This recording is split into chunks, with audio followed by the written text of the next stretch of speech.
Trade finance and export finance actually represent a lot of the same thing. Trade finance is financial support that helps companies to trade either domestically or internationally, and export finance is the financial support that helps them to sell their goods and services abroad.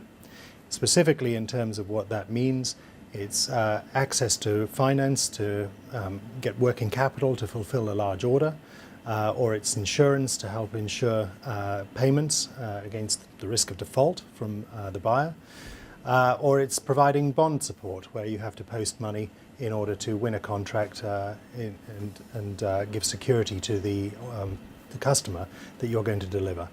So there's a variety of those sorts of things.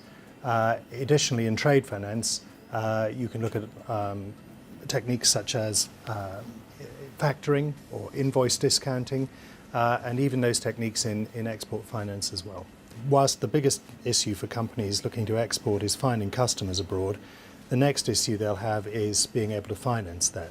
They may get a very big order from abroad which busts their working capital lines, and so they need working capital lines in order to fulfill the export order, and that can happen to a company of any size.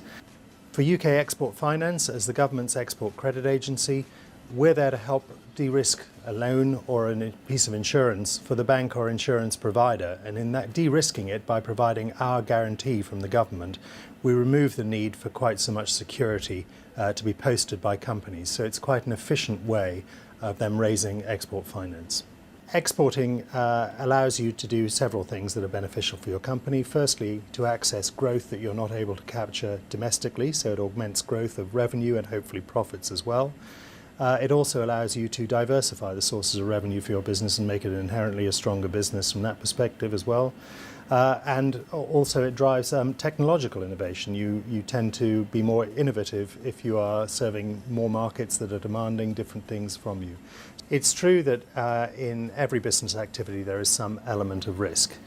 Exporting itself has some risks for businesses, but these can be mitigated by export finance to a very large extent, either by allowing you to build up working capital in a secure way because you have export finance from your bank in that form, or alternatively by protecting your payments in a way that secures your revenue streams through credit insurance. So export finance is inherently something that de-risks your exporting activity, although it can't take all the risks away.